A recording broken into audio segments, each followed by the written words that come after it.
ఇంక ప్రపంచంలో ఏ నియోజకవర్గం ఇంకెక్కడా రాదు అండ్ ఏది జరుగు ఇక్కడ కొబ్బరాకు పడ్డా కానీ పిఠాపురంలో చాలా దారుణం జరిగిపోయింది.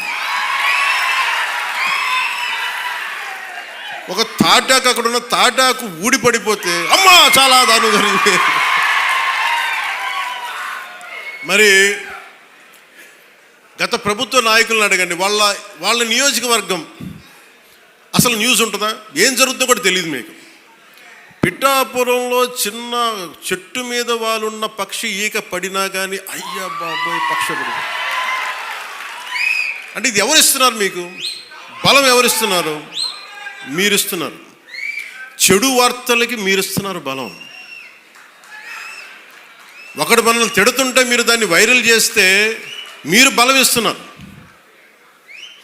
ఒకటి చెడగొడుతుంటే వచ్చి మీరు ఎదురు ప్రశ్నించకపోతే మీరు బలహీనలు అయిపోతారు. మీరు నాకు ఓట్లు వేస్తే సరిపోదు అని ఎందుకు చెప్తున్నాను? 5 సంవత్సరాల పిఠాపురంలో గత ప్రభుత్వంలో ఒక్కసారి మీరు ప్రతి ఒక్కరు మేధావులు చాలామంది ఉన్నారు, పత్రికేయులు ఉన్నారు, చాలామంది విభిన్నమైన పార్టీల నాయకులు ఉన్నారు. ఈ గత 5 సంవత్సరాల కాలంలో ఎన్ని కోట్లు ఖర్చు పెట్టారో ఒకసారి అడగమని చెప్పాను. నువ్వు పేరంటాలకి రాలేదు, పబ్బాలకి రాలేదంటే ఒక దేశం కోసం శ్రమించే వ్యక్తిని, ఇంత మందిని ఏకం చేసే వహించే వ్యక్తిని నాకు మీరు ఇవ్వాల్సింది, మేము ఉన్నాం కాచుకుంటాను, మిగతా వెళ్ళి పని చేయని చెప్తే కదా నాకు ఆనందం. అలా కాకుండా వచ్చి నేను వ్యవస్థని బలోపేతం చేయడానికి వచ్చాను. అంటే నా అవసరం లేని నిజమైన నాయకత్వం ఏంటి? నాయకుడు అవసరం లేకుండా పనులు జరిగిపోవాలి సింగపూర్ లాగా. అది కదా అభివృద్ధి అంటే. ఏ పని కావాలన్నా ఎమ్మెల్యే గారి ఇంటికి వెళ్తే కానీ పనులు అవ్వండి, అట్లా అంటే అది అభివృద్ధి కానట్టే కదా లెక్క. అంటే గత ప్రభుత్వంలో మీరు ఎంత ఖర్చు పెట్టారో ఒకసారి చూడండి. నేను గత ఏడాది 308 కోట్లతోటి పిఠాపురం అభివృద్ధికి మనం ఖర్చు పెట్టాం, మీరు చూడండి. అలాగే ఇప్పుడు 200, అది దాదాపు 60-70% పనులు అవుతున్నాయి, అయిపోయినాయి, ఇంకా 30% మిగిలినాయి. ప్రాబబ్లీ టార్గెట్ ఇచ్చింది మార్చికి అయిపోవాలి. ఇప్పుడు మనం 211 కోట్లతోటి అదనపు అభివృద్ధి కోసం మనం ముందుకు తీసుకెళ్తాం. అంటే ఇది 26 కోట్లతోటి ప్రారంభమైనవి, మన పని పూర్తయినవి, ప్రారంభోత్సవాలు చేశాం. మీరు అడగాల్సింది గత ప్రభుత్వ నాయకులను వచ్చి వాళ్ళు వారి పాలనలో ఏం చేశారని అడగండి. వాళ్ళు తిట్టేశారు, తిమ్మేశారు అని చెప్పి నేను ఏం చెప్పాను, నా దగ్గర ఛానల్స్ లేవు. నేను లాస్ట్ టైం చెప్పాను, ఎలక్షన్ టైంలో 2016-17 టైం నుంచి మొన్న దాకా ఏం చెప్పాను, నాకు ఛానల్స్ లేవు. మీరే నా గళం, నా జన సైనికులకి, మా వీర మహిళలకి చెప్పాను, మీరే నా బలం. నాయకులకు ఒకసారి ఇష్టపడి రావచ్చు, ఒకసారి ఇష్టపడి వెళ్ళిపోవచ్చు, కానీ నా గుండెల్లో ఉన్నది మీరు నిరంతరంగా నాది ఉంటారు, నాకు తెలుసు. నాకు ఇది మీరు బయట నుంచి వచ్చి దేనికి పడినా సరే, ఒక స్కూల్లో 2 చిన్నపిల్లలు కొట్టుకున్నా దాన్ని మీరు గొడవ చేసేద్దాం అనుకుంటే నేను ఏం చెప్పను దానికి? మీరు అక్కడ పులివెందులు అక్కడ వాళ్ళ సొంత బాబాయ్ గారిని చంపినా కానీ అది న్యూస్ కాదు. ఇక్కడ ఇద్దరు బిడ్డలు ఉట్టినే కొట్టుకుంటాం, స్కూల్లో కొట్టుకోరా? నాయకులే కొట్టుకుంటున్నప్పుడు స్కూల్లో చిన్నపిల్లలు ఎందుకు మాట అనుకోరు? పెద్ద స్థాయి ఆలోచన పరిధుల నాయకులే మాట అనుకున్నప్పుడు చిన్నపిల్లలు ఏదో అనుకుంటాం, దాని కులాలు పట్టుకొచ్చేస్తాం. మరి ఇదే మీరు అడగాల్సిన ప్రశ్న. మన జనసేన నాయకులు కూడా చెప్తున్నా, కూటమి నాయకులు కూడా చెప్తున్నా, పనిచేసే నాయకులు మీరు వెన్నంటి ఉండకపోతే, ఎలక్షన్లు అయిపోయింది మా పని అయిపోయింది అంటే, నేను నిజంగా అలా అనుకొని ఉంటే ఈ రోజున మీకు ఉప్పాడ ప్రొటెక్షన్ వాళ్ళు ముందుకు వెళ్ళదు చెప్తాను. మీరు ఇన్ని సంవత్సరాలు ఉన్నారు, ఎవరు తీసుకెళ్ళారు చెప్పండి? ఈజీగా మాట్లాడి సరిపోదు, అక్కడ నువ్వు కన్విన్స్ చేయాలి. ఎందుకని 100 ప్రాజెక్టులు ఉంటాయి స్టేట్ గవర్నమెంట్, ప్రయారిటీస్ ఎందుకు చేయాలి? ఇలాంటి 1053 కిలోమీటర్లు ఆంధ్రప్రదేశ్ మొత్తం ఉంటే అలాంటిది మొత్తం గుజరాత్ నుంచి అన్ని తీర ప్రాంతాలు, బెంగాల్ అన్ని తీర ప్రాంతాలు, తమిళనాడు, కేరళ ఉంటే ఇలాంటి సముద్రపు కోత గురవుతూనే ఉంటాయి. కానీ మీకే ఎందుకు ఇవ్వాలి అని సెంట్రల్ గవర్నమెంట్ అడుగుద్ది. ప్రత్యేకత ఏంటి అని. అది మన కన్విన్సింగ్ ఆర్గ్యుమెంట్. ఎందుకు పనిచేస్తే నువ్వు దేశ నిర్మాణం కోసం పనిచేసేవాడివి, మనుషుల్ని విడగొట్టేవాడివి కాదు, నిలబెట్టేవాడివి, అండగా ఉండేవాడివి.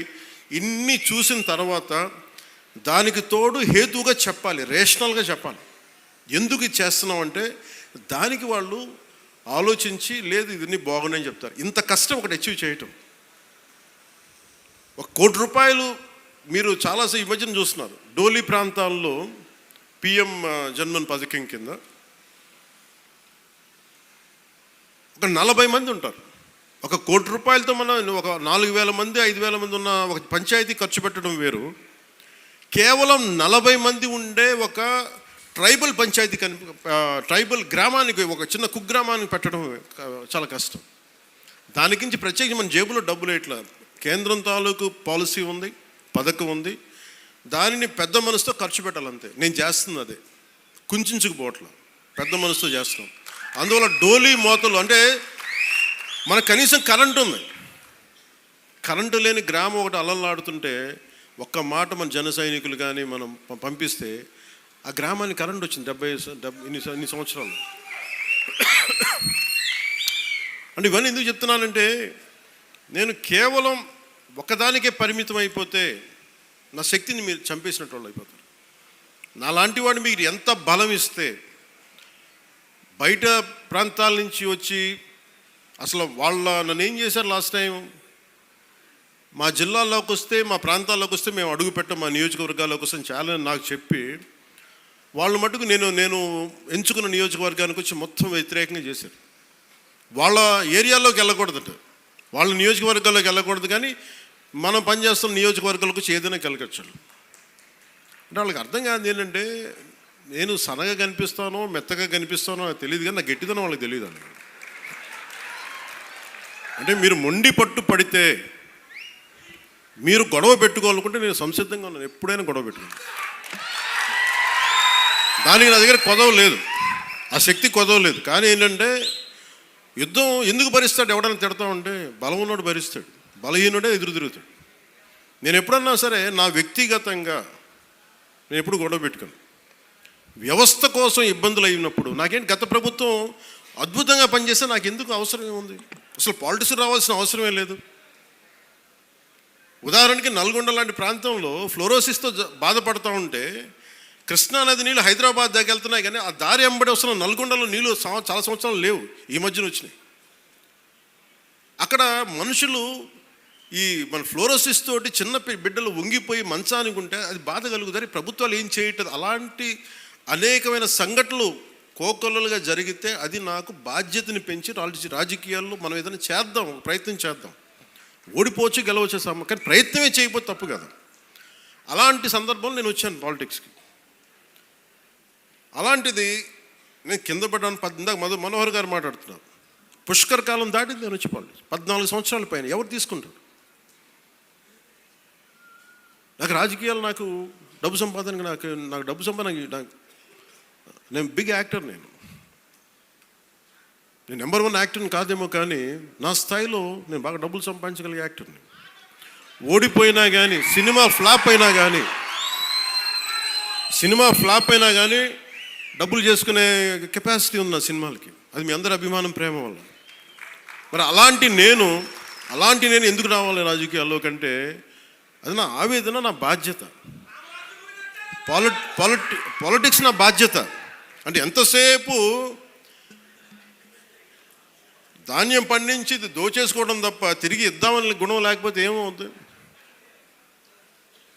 అందుకని నేను ఏం నమ్ముతానంటే ఎంతో కొంత తిరిగి ఇవ్వాలి సమాజానికి. ఆ ప్రిన్సిపల్ నన్ను తీసుకొచ్చింది. అలాంటి నేను కోరుకుంటుంది మన సంక్రాంతి ఒక కొత్త సంక్రాంతి అవ్వాలి మన పీఠికప్పుడు. ఇది మీరందరూ నా కుటుంబ సభ్యులు, మీకు ఆనందం ఇవ్వడమే నా పని. ఆనందం ఇవ్వడం అంటే మళ్ళీ ఇంటికి వచ్చి డ్యాన్స్ చేయమనేరా?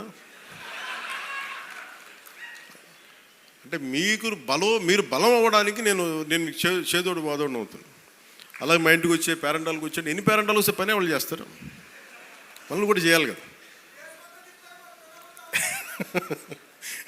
అలాగే సంక్రాంతికి నాకేమనిపించిందంటే, పీఠికాపురం పర్మనెంట్గా ఒక సంక్రాంతి ఉత్సవాలకి పండగ కావాలి. అంటే ఇది సంక్రాంతి ఓణం ఎట్లా ఉంటుందంటే, మాది కూడా మన హార్వెస్ట్ ఫెస్టివల్ మన కేరళలో, అది భూమిని నమ్మే ప్రతి ఒక్కరి పండగ అది. మరియు కేరళ చాలా ఒక అనూహ్యంగా ఏంటంటే అన్ని మతాలు జరుపుకుంటారు. సో నా మనసులో కూడా మన సంక్రాంతి అన్ని మతాలు జరుపుకోవాలి. అది ప్రకృతి ఆరాధన నుంచి పుట్టిన మన సంస్కృతి ఇచ్చిన వారసత్వం ఇది. ఈ వారసత్వాన్ని భవిష్యత్ తరాలకి అందించడం మన బాధ్యత. ఈరోజు పీఠికాపురంలో జరుగుతున్న సంక్రాంతి సంబరాలు మనకి భవిష్యత్తులో అందరికీ అలాంటి జ్ఞాపకాలని ఇవ్వాలని మనస్ఫూర్తిగా కోరుకున్నాం.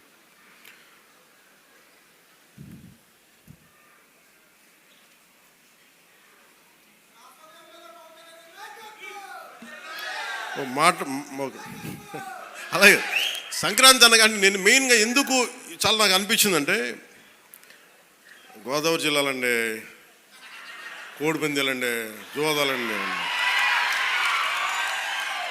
సంక్రాంతి తాలూకు అంటే సంక్రాంతి అంటే కోడిపందాలు, జోదాలు, పేకాట. ఓకే, నేను సరదా అదేం కాదంటలేదు, చేసేవాళ్ళని చేసుకోమని చెప్పి నాకు ఇబ్బంది లేదు. కానీ అంటే నేను తెలంగాణ స్నేహితులు కూడా చెప్తా ఉంటాను. హైదరాబాద్ నేనే ఇంట్లో ఉంటే, నేను హైదరాబాద్లో ఉంటే ఇప్పుడు 10 years బ్యాక్ మేము ఎక్కడికి వెళ్తా అంటే మేము భీమవరం వెళ్ళిపోతామండి, లేదంటే మేము తూర్పుగోదావరి వెళ్ళిపోతాం. దేనికి అంటే మేము అక్కడ ఈ కోడి పందాలకి ఎంత డబ్బులు వేస్తారని నాకు తెలియదు కూడా తెలియదు. నాకు అప్పుడు అర్థమైంది. అంటే నేను అనేది సంక్రాంతి అంటే కేవలం కోడి పందాలు, పేకాట, జూదం దగ్గరికి పరిమితం అయిపోతే రాంగ్ ఇండికేషన్ వెళ్తుంది సొసైటీకి. ఇంకెక్కడ వెళ్ళం మనం.